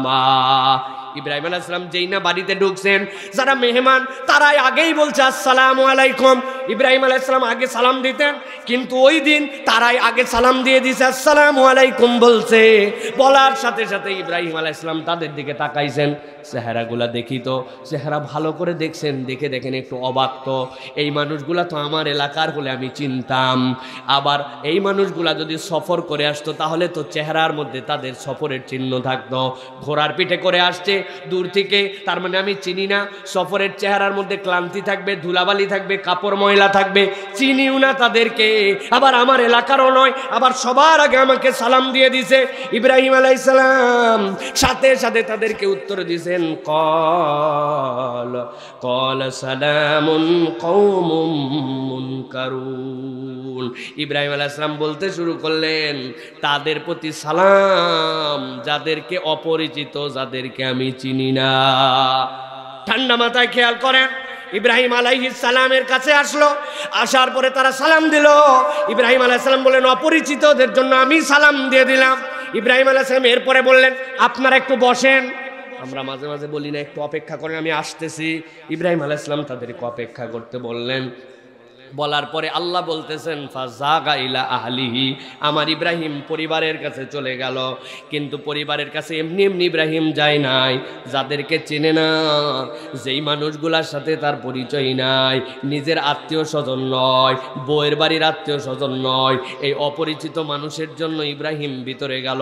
ফাজাআ বিইজলিন সামিন, অল্পক্ষণের মধ্যেই ইব্রাহিম আলাইহিস সালাম ওই মেহমানদের জন্য একটা এমন গরু নিয়ে আসলেন, আস্ত গরু, যেইটা মায়ের দুধ ছেড়ে দিছে কিন্তু নিজে এখনো গর্ভবতী হয় নাই। এইরকম একটা তাজা গরু আস্ত ভুনা করে ওই মেহমানদের সামনে নিয়ে এসে হাজির করে দিলেন। সুবহানাল্লাহ। একটু ঠান্ডা মাথায়, একটু ঠান্ডা মাথায়। আপনার বাড়িতে বহুত মেহমান আসছে, জীবনে কয়বার গোটা মুরগি রান্না করে দিছেন? মুরগি ভাগ করেন, এক মুরগি 16 পিস, ঠিক না ভাই? রান পর্যন্ত অর্ধেক করে ফেলে যাতে পশায় পড়তা হয়। আপনি কয়জনকে জীবনে আস্ত একটা খাসি রান্না করে দিয়েছেন? বিয়ের সময় হয়তো কাউরে কাউরে দেয়, কিন্তু আল্লাহ বলছেন আমার নবী ইব্রাহিম একটা আস্ত গরু তার জন্য ভুনা করে সামনে হাজির করে দিল। যেই না তার সামনে হাজির করলো, ফাকররাবাহু ইলাইহিম ক্বালা আলা তাকুলুন, এত কষ্ট করে তার জন্য রান্না করে দিছে, কিন্তু তাদের কাছে যাওয়ার পরে দেখে তারা খাচ্ছে না। জিজ্ঞাসা করলেন, আপনারা কি খাবেন না এইটা? সাথে সাথে তারা উত্তর দিতে শুরু করলেন, ও পয়গম্বর, কেমনে আমরা খাই? আপনি আমাদেরকে দেখতেছেন এরকম, কিন্তু আমরা তো মানুষ নই, আমরা তো আল্লাহর ফেরেশতা, আপনার কাছে আসছি। সুবহানাল্লাহ। আমি যেই কথাই বলতেছি ভাই, একটু ঠান্ডা মাথায় একটু চিন্তা করেন। এই আল্লাহর নবী জিজ্ঞাসা করলেন, আপনারা তাহলে কেন আসছেন? বলে, আল্লাহ আপনার কাছে একটা খবর দেওয়ার জন্য পাঠাইছেন। কি খবর বলো তো? বলে, আল্লাহ বলছেন আল্লাহ আপনাকে একটা সন্তান দিবেন, একটা গোলাম দিবেন। এই গোলাম দেওয়ার জন্য আমাদেরকে আপনাকে সংবাদ দিয়ে পাঠাইছেন। আল্লাহ আপনার স্ত্রীর গর্ভে একটা সন্তান দিবেন।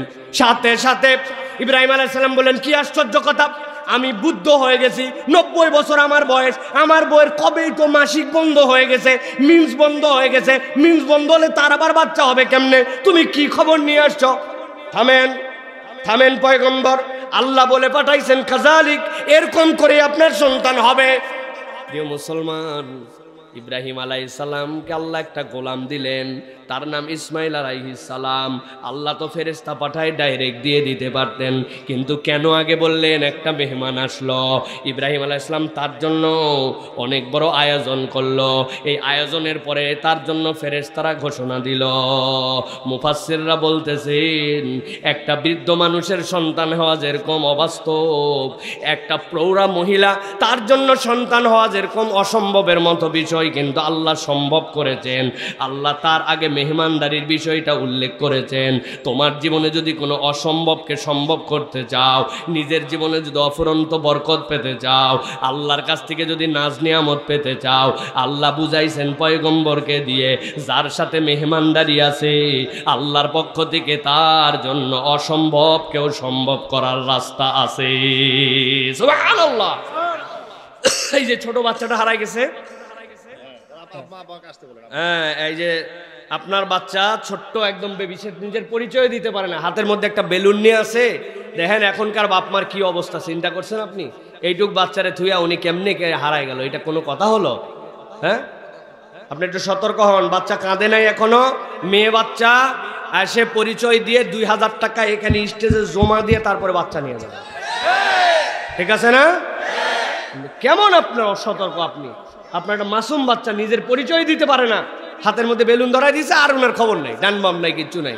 ওনার বাচ্চা কয়টা এটাও খবর নিব আমরা, ঠিক না ভাই? 8-10টা হলে কোনো টাকা নিব না, তখন না হিসাব রাখা যায় না। ওনার বাচ্চাই নেই না, একটা হয়েছে, এটার কোনো খবর রাখে না। আসেন আপনি, আপনার খবর আছে, আপনার আসেন, তাড়াতাড়ি আসেন, বাচ্চারা তাড়াতাড়ি নিয়ে যান। তাহলে 1 নম্বরে মুখস্থ রাখেন যে মেহমান নেওয়াজি আমাদের মধ্যে রাখতে হবে। আমরা অনেকেই মেহমান আর পছন্দ করি না। বউরা বলে আমার বাড়িটা শহরের উপরে হইয়া, শহরের কাছে হইয়া, তোমার বাড়ির মেহমানের ঠেলায় আমার জীবনটা বরবাদ। আছে কিনা ভাই? মানে বউরা খাওয়াতে চায় না, স্বামীরাও আবার স্ত্রীর বাড়ির মেহমান দেখতে চায় না। কিন্তু 1 নম্বর আপনাকে মনে রাখতে হবে, আমাদের জীবনে যদি বরকত পেতে চাই, আমাদের জীবনে যদি কল্যাণ পেতে চাই, তাহলে আমাদেরকে মেহমানদারি করতে হবে, ঠিক কি না? ভাইরে এদিকে তাকান, আমার দিকে তাকান, আমার দিকে, ওইদিকে দিক তাকায় কি লাভ? প্রিয় ভাইরা আমার দিকে তাকান। সেটা হচ্ছে, প্রিয় ভাইরা, আগে দেখতেন, আপনাদের এলাকায় ছিল কিনা, আমার মাকে দেখছি, পাটের শাক আগে জম্মের তিতা ছিল, তাই না ভাই? এখন পাট কেমনে কেমনে মিঠা তার পাটের শাক বানাইছে। আগে বাচ্চা কাচ্চার কৃমি হলে পাটের শাক খাওয়াতো, তারপরে হচ্ছে আনারসের মাথার যে ফুলকা আছে ওই ফুলকা ছেঁচে খাওয়াতো, এরকম খাওয়াতো না?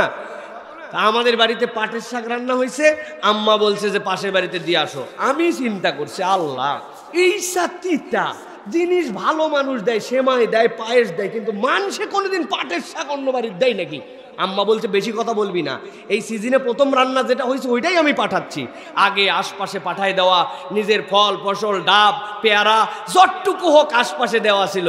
আর এখন দেওয়াল ঠেলাঠেলি নিয়ে এমন গন্ডগোল, পাশের লোকের সাথে আর মুখ দেখা দেখি নাই, ঠিক কিনা? এই জন্য প্রিয় ভাইরা, নিজেদের জীবনে যদি বরকত পেতে চাই, তাহলে আমাদেরকে সিদ্ধান্ত নিতে হবে আমরা মেহমানদারিতে ইনশাআল্লাহ সকলেই সচেষ্ট হব। রাজি আছে তো ইনশাআল্লাহ? মেহমানদারি মানে এরকম না ভিআইপি খাওয়ার একবারে হ্যান ত্যান যা আছে তাই দিয়ে আমি মেহমানদারি করি, এইটা হচ্ছে মানুষের তবিয়ত। আল্লাহ বলতেছেন এই গুণওয়ালা যে বরকতওয়ালা সে, মেহমান আপনার জন্য রিজিক নিয়ে আসে, মেহমান তার রিজিক আল্লাহর পক্ষ থেকে আপনার ঘরে নিয়ে আসে, এইটা যে বুঝবে, আল্লাহ বলতেছেন তার ঘর নিয়ামতে ভরপুর হয়ে যাবে। সুবহানাল্লাহ বলেন। নবীজি সাল্লাল্লাহু আলাইহি সাল্লাম একদিন এশার নামাজের পরে মসজিদে নববীতে বসে আছেন, 2 জন লোক আল্লাহর নবীর কাছে আসলেন, ইয়া রাসূলুল্লাহ, আমরা আপনার মেহমান হিসেবে এসেছি। নবীজি সাল্লাল্লাহু আলাইহি সাল্লাম বললেন, রাত্রে তোমরা থাকবা নিশ্চয়? নিশ্চয় তারা থাকবেন ওই রাত্রে। নবীজি স্ত্রীদের কাছে খবর নিতে পাঠালেন, ঘরে ঘরে খবর নাও তো, এই 2 জন মেহমান আমার মেহমান, তাদেরকে কি খাওয়ানো যায়? খবর নেওয়া হয়ে গেল, স্ত্রীরা খবর দিলেন আমাদের ঘরে ওই মেহমানদেরকে খাওয়ানোর মতো আজকে রাত্রে কোনো খাবার নাই। নবীজি সাল্লাল্লাহু আলাইহি সাল্লাম সামনের সাহাবীদেরকে সাথে সাথে বললেন, কে মেহমানদারি করতে পারবে আমার 2 মেহমানকে? একজন সাহাবী লাফ দিয়ে উঠছেন, ইয়া রাসূলুল্লাহ, আমি আপনার মেহমানদারির জিম্মাদারি নিলাম। দৌড়ায় বাড়িতে গেছেন, বউ ওই মেহমানদের খাওয়ানোর জন্য দায়িত্ব নিয়েছি, নবীর মেহমান খাবার আছে নাকি? বলে খাবার আছে, সেইটা আপনার জন্যও নয় আমার জন্যও নয়, আমাদের ছোট্ট ছোট্ট 2টা নাবালেগ মাসুম বাচ্চা আছে, ওদের জন্য খাবার তুলে দিয়েছি। নবীজির মেহমানকে তাহলে কি করা হবে? স্ত্রী বুদ্ধি দিলেন, স্বামী শোনেন, আপনি নবীর মেহমানের কথা বলেছেন, আজকে আপনি না খেয়ে থাকবেন, আমি না খেয়ে থাকবো, বাচ্চাও না খেয়ে থাকবে, কিন্তু নবীর মেহমানকে মেহমানদারি করানো হবে। স্ত্রীকে বলল, বাচ্চারা না খায় তো কান্নাকাটি করবে, কেমনে? তাহলে বউ বুদ্ধি দিছে, আমি রান্না করব, বাচ্চাদের কাছে মিথ্যা কথা বলা যাবে না, কিন্তু আপনি বাচ্চাগুলার পায়ে গায়ের মধ্যে আস্তে আস্তে করে হাত দিয়ে থাবা দিবেন শোয়া। বাচ্চারা যখন কানবে আর বলবে খাবার কোথায়, বলবেন রান্না হচ্ছে। কার জন্য রান্না হচ্ছে এইটা বলবেন না, না। বাচ্চারা অনেক সময় ক্ষুধা লাগলে কানতে কানতে কানতে কানতে তারা ঘুমায় যায়। বাচ্চা দুইটাকে আমরা ঘুমায় দিব, এরপরে ওই খাবারটা দিয়ে নবীর মেহমানকে আমরা আপ্যায়ন করব। যেই কথা সেই কাজ, নবীর মেহমানরা এসে বসে আছেন, স্ত্রী খাবারটা বেড়ে পাত্রের মধ্যে দিয়েছেন। দেওয়ার পরে স্ত্রীর মন খারাপ হয়ে গেছে, স্বামী যেই খাবার দিলাম ওই দুইজনের হওয়া কঠিন, কিন্তু যা আছে তাই দিলাম। এখন আপনি যদি সাথে যান, আপনি যদি না খান, একসাথেই তো নবীর দরবারে ছিলেন, আপনি যে খাইছেন এটাও তো কোনো প্রমাণ নাই, তাহলে মেহমানরা বলবে আমাদের সাথে খান। আপনি যদি ওইটাই খান, ছোট দুইজনের খাবার তাদের কোনো রকম হয়, তিনজন হলে তো পেট মেহমানের ভরবে না। স্ত্রী বুদ্ধিমতী বলছে, স্বামী আমার কাছে একটা বুদ্ধি আছে। কি বুদ্ধি? বলে, আপনার জন্য ওই ঘরের মধ্যে যে কুপি বাতিটা ধরাই দিছি, লম্পু বাতিটা ধরাই দিছি, দরজার কোড়ার কাছে ওইটা রাখতেছি। আপনি যখন খাবার নিয়ে তাদের কাছে যাবেন, কৌশলে যাওয়ার সময় পা দিয়ে লাথি দিয়ে কুপিটা উল্টায় ফেলবেন, বুঝাবেন যে এমনি পড়ছে, কিন্তু আসলে ফেলবেন কিন্তু ইচ্ছা করে। এরপরে খাবারটা তাদের সামনে দিবেন। দেওয়ার পরে যেই না আপনি বলবেন আমাকে কুপিটা ধরায় দাও, আমি কুপির জন্য আগুন খুঁজে পাওয়া যাচ্ছে না এরকম মুড করে করে আমি দেরি করব। আর আপনি মেহমানদেরকে বলবেন যা আপসাপ চালও আছে আপনারা খান, আর আপনিও সাথে সাথে হাত দিয়ে তাদের হাতের সাথে ঠেকাঠুকি লাগাবেন, আর খাবেন না, কিন্তু মুখ দিয়ে খালি শব্দ করবেন, বোঝা যাবে যে খুব খাচ্ছেন। স্ত্রীর বুদ্ধিতে আল্লাহ নবীর দুই মেহমানকে নিজেও খায় নাই, সন্তানদেরকেও খাওয়াই নাই, বউ খায় নাই, নবীর মেহমানদেরকে খাওয়াই দিয়া শোয়াই দিয়েছে। ফজরের আজান হয়ে গেছে, আসসালাতু খায়রুম মিনান নাওম। আল্লাহ নবীর দুইজন সাহাবী মেহমান আর ওই সাহাবী মিলে মসজিদে নববীর দিকে আসতেছেন। আল্লাহ নবী মসজিদে নববীর সামনে দাঁড়ায়া ওই তিনজনকে দেখে হাসতেছেন। সাথে সাথে সাহাবী মনের মধ্যে একটু বিব্রত হয়ে গেছে, নবী আমারে দেখে হাসে কেন? কি ব্যাপার, কি ঘটনা, কি ভুল করলাম? আল্লাহ নবীর কাছে তো ওহী হিসাবে সবই যায়, না জানি আমার এই সকল কার্যকলাপ আল্লাহ নবী জেনে ফেলেছেন কিনা। নবীজি কেন হাসেন আপনি? কি অপরাধ আমার? বলে, ও আমার সাহাবী, গত রাত্রে তোমার বাচ্চারে যেমনে ঘুমাইছ, তোমার বউ যেমনে বুদ্ধি দিয়া লাথাইয়া তোমার ওই কুপিবাতি উল্টাইছে, তুমি যেরকম মিথ্যা মিথ্যা মুখ খুলু চলাই চলাই তোমার মেহমানকে খাওয়াইছ, তোমার এই আচরণে আল্লাহ দেখে দেখে এত খুশি হয়েছেন, আল্লাহ রাব্বুল আমিন নিজে হাসতেন। আল্লাহর হাসির খবরটা আমার পয়গম্বর মুহাম্মদুর রাসূলুল্লাহকে পাঠাইছে। আল্লাহ কোরআনে আয়াত দিয়েছেন, ওয়ালা ইয়াজিদুনা ফি সুদুরিহিম হাজাতাম মিম্মা উতু ওয়া ইউসিরুনা আলা আনফুসিহিম ওয়ালাউ কানা বিহিম খাসাসা ওয়া মান ইউকা শুহা নাফসিহি ফাউলাইকা হুমুল মুফলিহুন।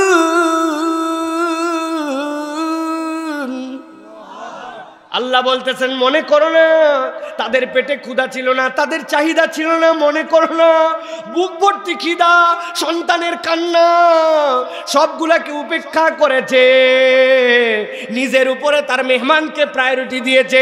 আল্লাহ বলতেছেন, এই গুণ যার আছে আমি আল্লাহ তাদের ব্যাপারে বললাম, ফাউলাইকা হুমুল মুফলিহুন, আমি তাদেরকে সফল কামের তালিকায় উঠাই নিব।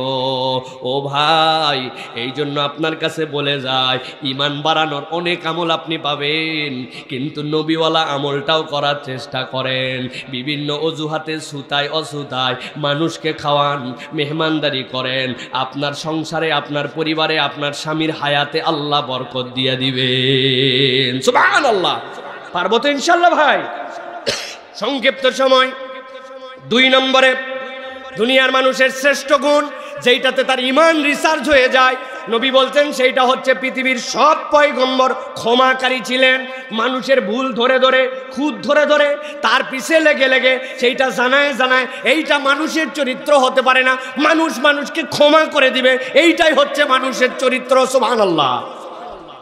বড় বড় কোরআনে ঘটনা আছে, আমি সংক্ষিপ্ত শুধু একটা ঘটনা আপনাদেরকে বলি। একজন সাহাবী ছিলেন, তার নাম ছিল হযরত মিস্তাহ। সাহাবীর নাম কি? মিস্তাহ। বলেন, মিস্তাহ রাদিয়াল্লাহু তাআলা কেমন সাহাবী? ভীষণ গরিব। কেমন গরিব? নিজের কামাই রুজি নাই, এক ওয়াক্ত বাজার করে খাবে এই ক্ষমতা নাই, এরকম কোনো কাজও নাই। আল্লাহ নবীর সাহাবী আবু বকর রাদিয়াল্লাহু তাআলা তার দায়িত্ব নিয়ে নিছেন। মিস্তা তুমি টেনশন করো না, দিন প্র্যাকটিস করো, তোমার পরিবার, তোমার খাওয়া দাওয়া, তোমার বাজার হাট সব দায়িত্ব আমার। আল্লাহু আকবার। তাহলে বোঝেন, যেই লোকের খাওয়া একবেলা জোটে না, যে তার দায়িত্ব নিছে, তাহলে কতটুকু তার প্রতি তার কৃতজ্ঞতা থাকবে। বাস্তব কিনা? হঠাৎ করে ইফকের ঘটনা ঘটে গেল। ইফকের ঘটনা জানেন আপনারা? আয়েশা সিদ্দিকা রাদিয়াল্লাহু তাআলা যুদ্ধে গেছিলেন, উটের পিঠের উপরে ছিলেন, হালকা মানুষ, গলার মালা হারায় গেছে। আয়েশা রাদিয়াল্লাহু তাআলা নেমে গেছেন মালা খোঁজার জন্য। উটের হাওদালারা চলে আসছে, বুঝেই নাই ভিতরে উম্মাতুল মুমিনিন আছেন না নাই। পরে অন্য সাহাবীদের সাথে উটের হাওদায় তুলে তাড়াতে নিয়ে আসছেন। মুনাফিকরা ঘটায় দিল রটনা। নবীর স্ত্রী হলে হবে কি দেখছো, সব যুবক সাহাবীদের সাথে পিছন দিক থেকে পরে পরে আসছে, না জানি কি বাজে কাজ করছে। নাউজুবিল্লাহ বলেন। এই কথা মদিনার বাজারে বাজারে ছড়াই দিল। অনেক মুসলমান পর্যন্ত বিভ্রান্ত হয়ে গেলেন। তার মধ্যে ওই মিস্তাহ রাদিয়াল্লাহু তাআলা তিনিও বিভ্রান্ত হয়ে গেলেন। তিনিও বললেন হলেও হতে পারে। নাউজুবিল্লাহ বলেন। আবু বকর রাদিয়াল্লাহু তাআলা জাগিরদার, আর হযরত আয়েশা রাদিয়াল্লাহু তাআলা কার কন্যা? আবু বকর রাদিয়াল্লাহু তাআলা। ওনার তো উচিত ছিল, আরে অন্য যে যাই বলুক, আমার সংসার যে চলায় অন্তত তার ফেভারে তো আমার। আবু বকর রাদিয়াল্লাহু তাআলা ঘোষণা দিয়েছেন, আর জীবনে যদি তোরে কোনো সহযোগিতা করি, বেয়াদব কোথাকার, তুই পর্যন্ত আমার মেয়ের চরিত্রের মধ্যে কালিমা লেপন করে দিলি। তিনি আবার যেমন তেমন মেয়ে না, নবীর স্ত্রী, তোর সাথে আমার আর কোনো লেনদেন নাই। কথাটা কি বলা যৌক্তিক না অযৌক্তিক? কথা বললেন না যে যৌক্তিক। কিন্তু খেয়াল করেন, আল্লাহ সাথে সাথে আয়াত নাজিল করলেন, ওয়ালা ইয়াতালি উলুল ফাদলি মিনকুম ওয়াসআ আইয়ুতু লিল কুরবা ওয়াল মাসাকিন ওয়াল মুহাজিরিন ফি সাবিলিল্লাহ।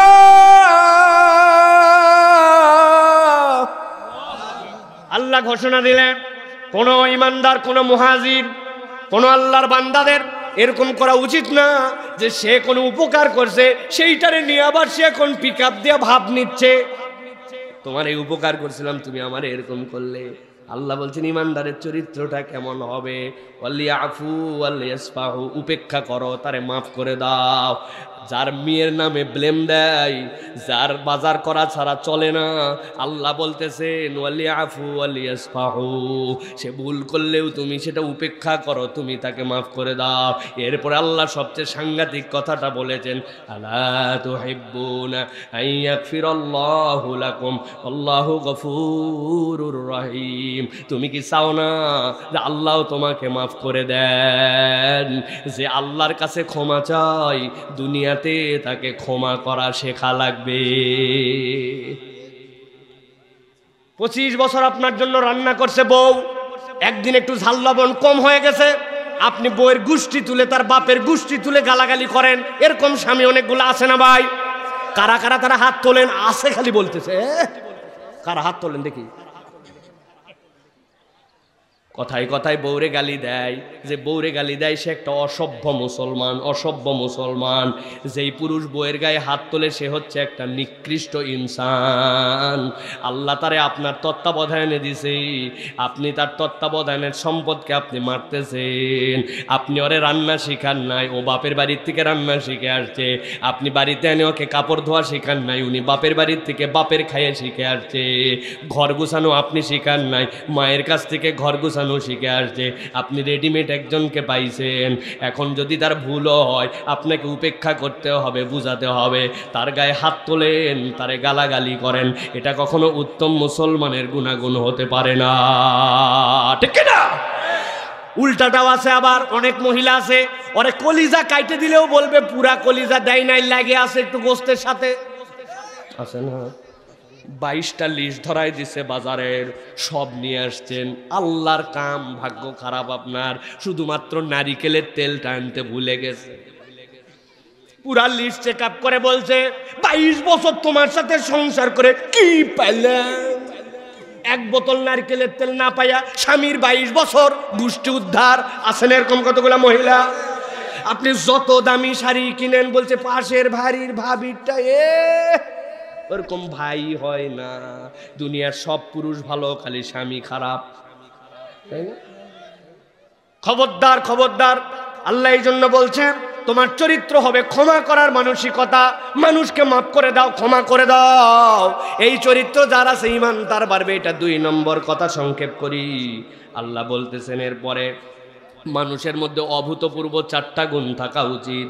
আল্লাযীনা ইউনফিকুনা ফিস সাররাই ওয়াদ দাররাই ওয়াল কাযিবিনাল গায়যা ওয়াল আফিনা আনিন নাস। যেই ব্যক্তি প্রকাশ্যে দান করে, গোপনেও দান করে, রাগকে দমন করে, আর সাথে সাথে মানুষকে ক্ষমা করে। আল্লাহ বলছেন আল্লাহু ইউহিব্বুল মুহসিনিন, আল্লাহ তাদেরকে মুহসিনের তালিকায় ঢুকায় দেন। আল্লাহ রাব্বুল আলামিন তাদেরকে পছন্দ করে। সুবহানাল্লাহ। রাগ তো করতেই পারে সবাই, রাগটা নিয়ন্ত্রণ করতে পারে কে? ঠিক কিনা? কুত্তারে আপনি বাড়ি দিয়েছেন, কুত্তারে করবো, তো নিয়ন্ত্রণের পদ্ধতি নাই। আর মানুষকে আল্লাহ নিয়ন্ত্রণ করার যোগ্যতা দিয়েছেন, রাগ করতেও পারে, থামাতেও পারে। মানুষ একটা মিথ্যা কথা বলে, বলবো ভাই, কয় আমি খুব রাগী মানুষ ভাই, আমি রাগ ঠেকাতে পারি না, রাগলে আমি আগুন, বলে না? মিথ্যা কথা। প্রমাণ দেই, প্রমাণ দেই। আপনি সেই রাগা রাখছেন বউয়ের সাথে, এখন মনে করেন বাড়ির ভিতরে এখন কিয়ামতের ময়দান চলতেছে, ফাটাফাটি রাগারাগি, হঠাৎ করে দরজায় কে জানে এসে ডাকছে, দাম দাম দাম দাম করে, অসময়ে ডাকলো কে রে? তাকে মনে হচ্ছে এখন যায় কিলাবে, দরজা খুলে দেখে চেয়ারম্যান সাহেব। ভাই আপনি অসময়ে বসেন ভাই, এই চেয়ারম্যান সাহেব আসছে রে। বউ ভিতরে একটু আগে কি হচ্ছিল? কিয়ামতের ময়দান। আপনি চেয়ারম্যান সাহেবকে দেখে সাথে সাথে আপনি, তার মানে আপনি পরিস্থিতি বুঝে আপনার রাগকে নিয়ন্ত্রণ করতে পারেন, আল্লাহ ক্যাপাসিটি দিছে। আপনি ইচ্ছা করে করেন না, শয়তানের প্ররোচনায়, ঠিক কিনা? আর ওইটা যদি এমপি সাহেব হয় তো পারলে তো তার ফাইন নিচে ঢুকে যাবে, পারলে। এই গরিবের বাড়িতে দেখো দেখো কে আসছে, ও কৌতুরীর মা, হাই রে এমপি সাহেব আসছে। আপনি ফানি হয়ে গেলেন, 100 থেকে 0-তে নামলেন কেমনে? তার মানে চাইলে আপনি নিয়ন্ত্রণ করতে পারেন, কিন্তু আপনি করেন না, ঠিক কিনা? অতএব মানুষকে ক্ষমা করতে হবে। এটা কয় নম্বর? 2 নম্বর। এবার 3 নম্বর চলেন, সংক্ষেপ করে দেই। কি ভাই, আমি তো প্রথমেই বলছিলাম ব্যাগ আগে ছাড়েন না, পণ্ডিতি করে তো ব্যাগ মারিয়ে দিয়েছেন আপনি, যে আমি আমার কথার সময় দিব। এখন আবার কেমনে বলবেন মানুষকে কালেকশন করব? ফাঁস করে আপনি দিয়ে দিলেন ব্যাগ একবার। আমি তো বললাম আমি ছাড়বো। মাহফিল করতে টাকা লাগে না ভাই, বক্তা আনতে টাকা লাগে না, আমরা ফ্রি আনছি, আমাদেরকে মাইকে টাকা দেওয়া লাগে নাই, পোস্টার দেওয়া লাগে নাই। তাহলে আমাদের সহযোগিতায় তো আমরা এই মাহফিল করবো, ঠিক কিনা? আগামী বছর যেন মাহফিল হয়, আপনারা চান তো? ইনশাল্লাহ চান? আপনারা চান? হাতটা দুটো তুলেন, হুজুর 1000 করে চাবেন আপনার কাছে, ভয় পাচ্ছেন কেন? আবার ওই কৌশলও করবে না, হাত নামায় পকেটে ঢুকান, বিড়ি ছাড়া সব দেন, এইগুলা কাম আমি করি না। হাত তোলেন, আগামী বছর মাহফিল হবে ইনশাল্লাহ। রাজি আছেন আপনারা সকলে? ইনশাল্লাহ হাত নামান। আরেকবার ব্যাগ যাবে আপনাদের কাছে, একবার দিছেন, এবার কেউ মাহরুম করবেন না। 10, 20, 100, 50, আল্লাহ তোমার জন্য একবার দিয়েছিলাম, খুচরা নাই কিন্তু 100 টাকা আছে, ওইটাই দিয়ে দিব ইনশাল্লাহ। এই ব্যাগ নিয়ে আবার যান ছেলেদের কাছে, একজনও দেখেন কেউ ফিরাবে না। আর যারা চেয়ারে বসছেন আপনারা ডবল দিবেন ভাই, এরা মাটিতে বসছে, আপনারা চেয়ারে। একটা হিসাব আছে কিন্তু, এটা ইজ্জত আছে ডানে মামে। হ্যাঁ, সবাই পকেটে হাত লাগান বাবা, কোনো ফাঁকি নাই। মাইকালা থেকে ইউটিউবার কেউ বন্ধ নাই। বাচ্চা কাচ্চা সব টাকা বাইর করো। প্রিয় ভাইয়েরা, আল্লাহ আমাদের সকলের দানগুলা কবুল করো। ভাইয়েরা যান যান, সবাই একটু দেন না ভাই, আমি একটু দেই, আমি একটু শরিক হই, আমরা সকলে একটু শরিক হই। আল্লাহ রাব্বুল আমিন আমাদের সকলের দানগুলাকে কবুল করেন। আল্লাহ আমাদের জানে মালে বরকত দান করেন। ধরেন, এটা আমার পক্ষ থেকে নেন, ধরেন, নেন, বিসমিল্লাহ করেন, করে ভাইদের থেকে নেন। ভাই পকেটে হাত দেন, তাতে বের করেন, তাতে সবাই বের করেন, সবাই সবাই শরিক হন, সবাই। আল্লাহ যেন বরকত দান করে, বলেন আল্লাহুম্মা আমিন। আল্লাহ যেন আমাদের সফরগুলোকে নিরাপদ করে। আমার শরীরটা ভালো যাচ্ছে না, একটু দোয়া করবেন, আল্লাহ যেন শরীরটা ভালো রাখে, বলেন আল্লাহুম্মা আমিন। প্রিয় ভাইরা, হ্যাঁ, সংক্ষেপ করে দেই। 3 নম্বরে যেটা লাগবে সেটা হচ্ছে মানব জীবনের শ্রেষ্ঠ গুণ সততা। বলেন তো সবাই একসাথে, কি গুণ? সততা। সততা লাগবে, সততা না থাকলে তার সাথে কিচ্ছু নাই। আল্লাহ বলছেন ইয়া আইয়ুহাল্লাযীনা আমানুত্তাকুল্লাহ ওয়া কুনু মা'আস সাদিকিন, তোমরা সত্যবাদীদের সাথে হও, ন্যায়ের সাথে হও। অন্যায় যেখানে, আমরা থাকবো না সেখানে, ন্যায় আছে যেখানে, আমরা থাকবো সেখানে। রাজি আছি তো ইনশাআল্লাহ? ইনশাআল্লাহ। 4 নম্বরে যেটা লাগবে মানব জীবনের শ্রেষ্ঠতম গুণ, সেটা হচ্ছে ইনাবাহ। এটা সকলকে মুখ দিয়ে বলতে হবে, এটা একটু আনকমন। কি গুণ? ইনাবা। বলেন, ইনাবা মানে কি? যেই অন্তর গুনাহ করে, ভুল করে, কিন্তু আল্লাহকে ছেড়ে যায় না, কোনো সময় তকব্বরি করে না, করছি তো করছি, কি হয়েছে তাই। গুনার উপরে সে তকব্বরি করে না, আল্লাহর সাথে তার সম্পর্ক থাকে। আল্লাহ কোরআনে বলছেন ওয়ায়াকুলুল্লাযীনা কাফারু লাউলা উনজিলা আলাইহি আয়াতুম মির রাব্বিহি কুল ইন্নাল্লাহা ইউদিল্লু মান ইয়াশা ওয়া ইয়াহদি ইলাইহি মান আনাব। ভুল তোমার যাই থাকুক না কেন, আল্লাহর সাথে যদি দিল লাগানো থাকে, আল্লাহ তোমার বান্দা আমি। ফকিরের অনেক জায়গায় যাওয়ার দুয়ার আছে, আমার যাওয়ার দুয়ার নাই। আল্লাহর সাথে যদি বান্দার দিল লাগানো থাকে, আল্লাহ বলছেন আমি ওই বান্দাকে হেদায়েত দিয়ে দে। সুবহানাল্লাহ। কোনো না কোনো সময় লাইনে উঠবেই। এই জন্য আল্লাহর সাথে দিল লাগায় রাখতে হবে। রাজি আছি তো ইনশাআল্লাহ? সর্বশেষ যেটা বলবো, গভীর মনোযোগ দেন। আল্লাহ বলতেছেন বান্দার জীবনে যদি একটা নিয়ামত থাকে তাহলে সব নিয়ামত সে অটোমেটিক পাবে। কি সেইটা? আল্লাহ বলছেন 1 নম্বরে অতিথি সেবা, 2 নম্বরে ক্ষমা, 3 নম্বরে সততা, 4 নম্বরে ইনাবা, 5 নম্বরে ওই বান্দার জীবনে শুকরিয়া লাগবে। ওই বান্দাকে শাকের বান্দা হতে হবে। যেই বান্দা শুকরগুজার, আল্লাহ তার কপাল খুলে দেন। আল্লাহ কোরআনে বলতেছেন ফাজকুরুনি আযকুরুকুম ওয়াশকুরুলি ওয়ালা তাকফুরুন। তুমি আমাকে স্মরণ করো, আল্লাহ বলতেছেন আমি তোরে ভুলবো না, আর তুই আমার কৃতজ্ঞ হ, আর কখনো অকৃতজ্ঞ হোস না। আল্লাহ কোরআনে বলছেন ওয়া ইস্তাযনা রাব্বুকুম লাইন শাকারতুম লাযীদান্নাকুম ওয়া লাইন কাফারতুম ইন্না আযাবি লাশাদীদ। আরবি গ্রামার যারা জানেন তারা বুঝবেন, আল্লাহর সাথে নুনের উপরে সকিলা লাগে না, আল্লাহর সাথে এই জায়গায় তাসদিদ লাগে না, আল্লাহ বললেই হয়। কিন্তু আল্লাহ বলছেন তুই যদি আমার কৃতজ্ঞ হোস, অবশ্যই অবশ্যই আমি নিয়ামত বাড়াই দিব। সুবহানাল্লাহ। কিন্তু আফসোস লাগে, মুরব্বীকে যদি জিজ্ঞাসা করা হয় চাচা শরীর কেমন, উত্তর দেয় কেমনে জানেন? আছে রে বা। আপনি 3-4 সেকেন্ড কুঁতলেন কেন? তার মানে আল্লাহর পরে পুরা খুশি না, ঠিক কিনা? কিন্তু আপনার বয়সের কত মুরব্বী খবর নিয়ে দেখেন হাসপাতালে শুয়ে আছে, লুলা হয়ে শুয়ে আছে, পঙ্গু হয়ে শুয়ে আছে, চোখে দেখে না, মুখে তুলে না দিলে খায় না। আমার আল্লাহ আমারে কত ভালো রাখছে, এইটা যদি বলেন আল্লাহ আপনারে ভালো রাখবে, ঠিক কিনা? এই জন্য আল্লাহ বলছেন তুমি কৃতজ্ঞ হও। সর্বশেষ আয়াত বলে দেই, আল্লাহ বলছেন ইন তুকরিদুল্লাহ করদান হাসানা ইউদাইফুহু লাকুম ওয়া ইয়াগফির লাকুম ওয়াল্লাহু শাকুরুন হালিম। আল্লাহ নিজের পরিচয় দিয়েছেন, তিনি হচ্ছেন শাকুর আর তিনি হচ্ছেন হালিম। শেষ কথাটা মাথার মধ্যে ঢুকাই নিয়ে যান। আল্লাহ নিজেকে হালিম বললেন আর শাকুর বললেন কেন জানেন? হালিম মানে কি জানেন নাকি আপনি? একটা উদাহরণ দেই, মাথার মধ্যে ভরে রাখবেন, তাহলে আল্লাহর পরিচয় আপনার কাছে ক্লিয়ার হবে। ধরেন কোনো একটা লোক 12 বছর তার একটা বাচ্চা হঠাৎ করে মরে গেছে। আমার চোখের সামনে দেখা ঘটনা।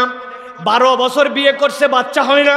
পরপর 5-6 বার মক্কা শরীফে গেছে, খানায় কাবা ধরে কাঁদছে, আল্লাহ আমার একটা সন্তান দাও, একটা সন্তান দাও। আল্লাহ এরপরে তার একটা সন্তান দিছে, 12 বছর বয়স। হঠাৎ করে একদিন বিকালবেলা জ্বর, ডাক্তার দেখাইছে, বলছে খুব ঢাকায় ডেঙ্গু হচ্ছে, বাচ্চাটার ব্লাড টেস্ট করেন। বাচ্চা লাফাতে লাফাতে আনন্দ করতে করতে বাপের হাত ধরে হাসপাতালে ইবনে সিনাই গেছে। ব্লাড নিছে তার, প্লাটিলেট চেক করার জন্য। চেক করে বের হয়ে আসতেছে, হাসপাতালের গেটের মধ্যে উষ্টা খায়া মনে করছে পড়ে গেছে, আসলে এমনি পড়ে গেছে। বাপ কোলে করে তুলে নিয়ে ইমার্জেন্সি পাশেই নিয়ে গেছে। যাওয়ার পরে ডাক্তার বুক আর পালস দেখে বলছে মারা গেছে। 12 বছর বিয়ে করে 12 বছর পরের সন্তান, 12 বছর বয়স, বাপের চোখের সামনে শুধু জ্বর উঠছেই তাই মারা গেছে। বুঝে থাকলে বলেন তো ওই লোকের বুকের অবস্থা কেমন? ওর কান্না, ওর বুকের কষ্ট দুনিয়ার সব মানুষ যদি সান্ত্বনা দেয় হবে।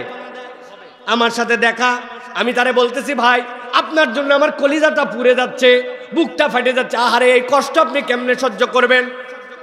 আল্লাহর কসম করে বলেন তো, আমি তারে যতই সান্ত্বনা দেই, উনার বুকের যে কষ্ট আমি কি ওই কষ্ট অনুভব করতে পারছি?